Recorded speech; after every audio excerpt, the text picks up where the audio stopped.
Christmas കാലഘട്ടമാണ്. എല്ലാവരും പുൽക്കൂടുകളൊക്കെ ഉണ്ടാക്കുന്ന തിരക്കിലായിരിക്കും. നമ്മൾ കുറെ പുൽക്കൂടുകൾ ചലിക്കാതെ കണ്ടിട്ടുണ്ട്. എന്നാൽ നമ്മളിവിടെ കാണാൻ പോകുന്നത് ചലിക്കുന്ന പുൽക്കൂടാണ്. കാലിത്തൊഴുത്തിൽ പിറന്നവനെ, കരുണ നിറഞ്ഞവനെ. നമസ്കാരം, ഞാൻ ജോബി ചോന്നുകൊണ്ട്. അതെ, 2000 വർഷങ്ങൾക്ക് മുമ്പ് ബദ്രഹേമിലെ പുൽത്തൊഴുത്തിൽ നമ്മുടെ ഉണ്ണിയേശു പിറന്നു അല്ലെ. ആ ഒരു കാര്യം നമുക്ക് ആർക്കും എന്താ പറയാ കാണാൻ പറ്റിയിട്ടില്ല. പക്ഷെ ഇന്ന് എന്താ പറയാ ആ ഒരു കാലഘട്ടത്തിലേക്ക് പോയിട്ട് അത് അതേപോലെ കാണാനായിട്ടുള്ള ഒരു സംഭവം തന്നെ ഇവിടെ ഒരുക്കിയിട്ടുണ്ട്. അപ്പൊ എന്തായാലും ആ ഒരു കാഴ്ചകളിലേക്ക് നമുക്ക് പോവാട്ടോ. പേരെന്താ? സാൻജോ ജോസ്. സാൻജോ.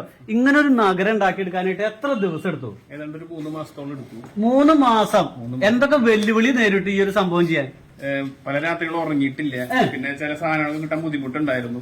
പക്ഷെ നമ്മളതൊക്കെ അന്വേഷിച്ച് പിടിച്ച് പിന്നെ അതിനൊക്കെ സബ്സ്റ്റിറ്റ്യൂട്ട് ആയിട്ട് കുറെ സാധനങ്ങളൊക്കെ വെച്ച് നമ്മൾ തയ്യാറാക്കിയിടും. അതെ, എന്തിനാ പഠിക്കണപ്പോ?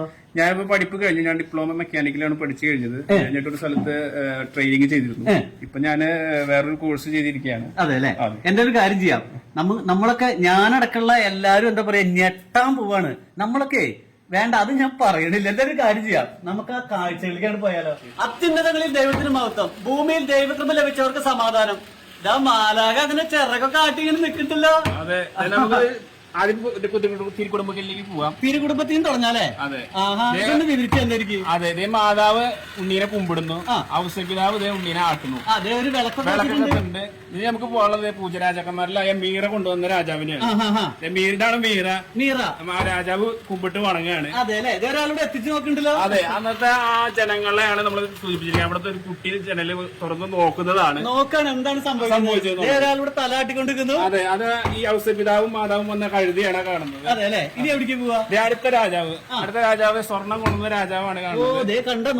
തുറക്കുന്നുണ്ട്. എന്റെ പൊന്നെ, നോക്കി കണ്ടതാ ഇങ്ങനെ ആള് ഇങ്ങനെ അടുത്തത് പോണത് എവിടേക്കാ? അടുത്ത രാജാവ് ധൂപം കുന്തിരിക്കം കൊണ്ടുവന്ന രാജാവാണ്.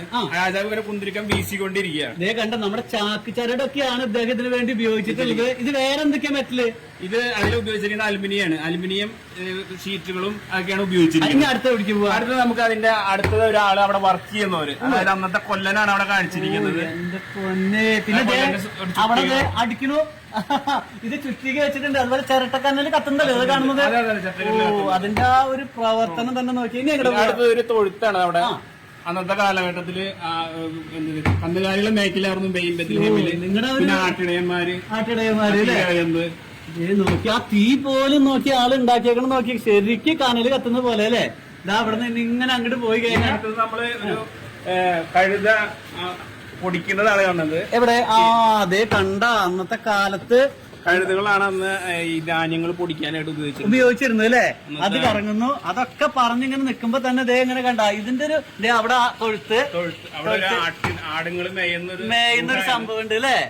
അവിടെ മേയുന്നുണ്ട്. അവിടെ വെള്ളം കൊണ്ടുവരണോടാ, വെള്ളം. അയ്യോ, നോക്കിയേ പെരന്റെ വരവ് നോക്കിയേ. എന്റെ പൊന്നെ, വെള്ളം കുറച്ച് ബുദ്ധിമുട്ടായിരുന്നു. പകലേന്ന് കൊണ്ടുവരണം. പിന്നെ അതിന്റെ പിന്നാലെ ആട്ടിടയന്മാര് ആടുകളും വരുന്നുണ്ട്.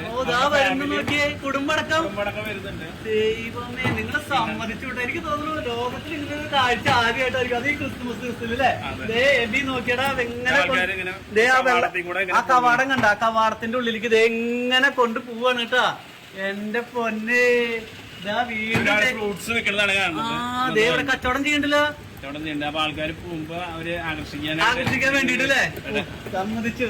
പിന്നെ ഒരു ചെറിയൊരു കിണർ, അതായത് അന്നത്തെ രീതിയിലുള്ള അന്ന് വെള്ളം വരാനായിട്ടുള്ള ഒരു ഗവൺമെന്റ് ചെയ്തത് അന്നത്തെ കാലഘട്ടം. അവിടെ നിന്ന് വന്ന അതേ കാഴ്ച നോക്ക്.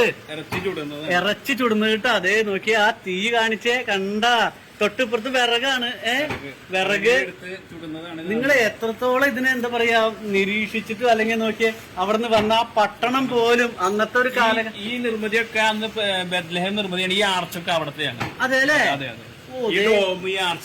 ഈ മുകളിലത്തെ ബെത്ലഹേമിന്റെ ഇന്ന് നമ്മളൊക്കെ പറഞ്ഞു കേട്ടിട്ട് അല്ലെങ്കിൽ ബൈബിളിലൊക്കെ വായിച്ച് കേട്ടിട്ടുള്ള ഒരു അറിവ് മാത്രമേ ഉള്ളൂ. അവസാനം അദ്ദേഹം ആ നഗരം അല്ല ആ ഒരു പട്ടണം തന്നെ ഇങ്ങനെ ഉണ്ടാക്കി വെച്ചേക്കുന്നത്. കിളികൾ പറക്കുന്നുണ്ട്. എന്റെ പൊന്നെ, ഇതൊക്കെ എന്താ മെറ്റീരിയൽ? ടെർമോക്കോളാണ് ഉപയോഗിച്ചിരിക്കുന്നത്. Plaster Paris. ഇതേ കണ്ട ഈ ഒരു കാഴ്ച എന്ന് പറഞ്ഞു കഴിഞ്ഞാൽ എന്റെ പൊന്നെ എന്താ നോക്കിയ ഒരു ആ വരവൊക്കെ ഉണ്ടല്ലോ. നമ്മള് ശരിക്കും പറഞ്ഞു കഴിഞ്ഞാൽ ആ ഒരു ഉണ്ണിയേശുവിനൊക്കെ അങ്ങനെ എന്താ പറയാ ഒരു എനിക്ക് പറയാൻ തന്നെ വാക്ക് കിട്ടില്ല. അതാ അമ്മയുണ്ട് ഇവിടെ. വായ അമ്മ വന്ന് എന്താണ് മോനെ പറ്റി പറയാനുള്ളത്? അവന് ചെറുപ്പത്തില് തന്നെ എന്ത് സാധനങ്ങൾ സ്വയം ഉണ്ടാക്കാനുള്ള ഒരു കഴിവാണ് ഉണ്ടായിരുന്നത്. വീട്ടിലിരിക്കുമ്പോ തന്നെ അവൻ കുട്ടി എന്തെങ്കിലും വീട്ടിലത്തെ എന്ത് സാധനങ്ങൾ കേടുവന്നാലും അവൻ ചെറുപ്പം മുതലേ അത് നന്നാക്കാനുള്ള ഒരു പരിചയം കാണിക്കാറുണ്ട്. പിന്നെ അതിനറിയാനുള്ള അതിനെ കുറിച്ചുള്ള ബുക്കുകളൊക്കെ അവൻ ധാരാളം വായിക്കുമായിരുന്നു. സയൻസ് വളരെ ഇഷ്ടമുള്ള ഒരു സബ്ജക്റ്റ് ആയിരുന്നു. സ്കൂളിൽ പഠിക്കുന്ന കാലത്ത് സയൻസ് എക്സിബിഷന് പങ്കെടുക്കുക എന്നുള്ളത് അവന്റെ ജീവിതത്തിൽ ഏറ്റവും വലിയൊരു ആഗ്രഹമായിരുന്നു. അത് സ്കൂളിൽ വെച്ച് തന്നെ സയൻസ് എക്സിബിഷനുള്ള പല ഉപകരണങ്ങൾ ഇവൻ ഉണ്ടാക്കും, മറ്റു കുട്ടികൾക്ക് അത് കൊടുക്കാറുണ്ട്. ഞാനൊരു സയൻസ് അധ്യാപികയാണ്. എന്റെ ഒന്നല്ല, അത് അവന് ദൈവം കൊടുത്തൊരു കൃഷിയാണ്. നമ്മുടെ സിസ്റ്റർമാരോട് ഉണ്ട്. ഈ ഒരു സ്ഥലം എവിടെയാണ് നിങ്ങൾ ഒരുക്കിയില്ലെന്ന് പറഞ്ഞേ? ജീവജ്യോതി ആശ്രമത്തിലാണ്. പറപ്പൂക്കര തൃശ്ശൂർ ജില്ലയിലുള്ള ജീവജ്യോതി ആശ്രമത്തിലാണ്, അഗതി മന്ദിരത്തിലാണ് നമ്മൾ ഇത് ചെയ്തിട്ടുള്ളത്. എന്തായാലും ഈ ഒരു കല നമുക്ക് പറയാതിരിക്കാൻ പറ്റില്ല. കാരണം ഒരു കാലഘട്ടത്തെ അങ്ങനെ തന്നെ വിളിച്ചു തോന്നുന്ന രീതിയിലുള്ള ഒരു സംഭവമാണ്. ഇതിന്റെ അടിയിൽ വർക്കിങ്ങിന് വേണ്ടിയിട്ട് എന്താ സംഭവം ചെയ്തേക്കണേ? വർക്ക് ചെയ്യാനായിട്ട് നമ്മള് ഗിയേർഡ് മോട്ടേഴ്സ് ആണ് ഉപയോഗിച്ചിരിക്കുന്നത്. പിന്നെ പവർ കൊടുത്തിരിക്കുന്നത് കമ്പ്യൂട്ടറിന്റെ SMPS വെച്ചിട്ടാണ് പവർ കൊടുത്തിരിക്കുന്നത്. പിന്നെ എന്താന്ന് വെച്ച് കഴിഞ്ഞാല് ധാരാളം സമയം എടുത്തിരുന്നു. പിന്നെ ചില കാര്യങ്ങളൊക്കെ നമുക്ക് റെഫറൻസ് നോക്കിയിട്ടാണ്. നമുക്ക് ഇതിനെ കുറിച്ചുള്ള ഡീറ്റെയിൽഡ് ആയിട്ട് ഒന്നുമില്ല. ഇതിനെന്ത് ചെലവ് വന്നു? ചെലവ് അത്യാവശ്യം വന്നിട്ടുണ്ട്. പക്ഷെ ഞാൻ ഇവിടെ ചെയ്തു കൊടുത്തിരിക്കുന്നത് ഒരു ഫ്രീ ആയിട്ടാണ്. ഞാൻ ഇവിടെ ചാരിറ്റി ആൾക്കാർ വന്ന് കാണാൻ വേണ്ടി. നമുക്ക് ഒന്നും കൂടി ഒന്ന് കാണാം. കാരണം ഇത് നിങ്ങൾ കണ്ടിട്ട് പോകാനായിട്ട് തോന്നുന്നില്ല. അതാ നോക്കി ഇതിന്റെ ഒരു മേക്കിംഗ് എന്ന് പറയുന്നത് ഒരു പക്ഷെ ആദ്യമായിട്ടായിരിക്കും ഇങ്ങനെ ഒരു മേക്കിംഗ് കാണുന്നത്. ഇത് സ്വിച്ച് ഓഫ് ചെയ്ത് എന്ത് സംഭവിക്കും? എല്ലാം നിൽക്കും. അതെ, അന്നൊരു കാര്യം ആ സ്വിച്ച് ഒന്ന് ഓഫ് ചെയ്തേ.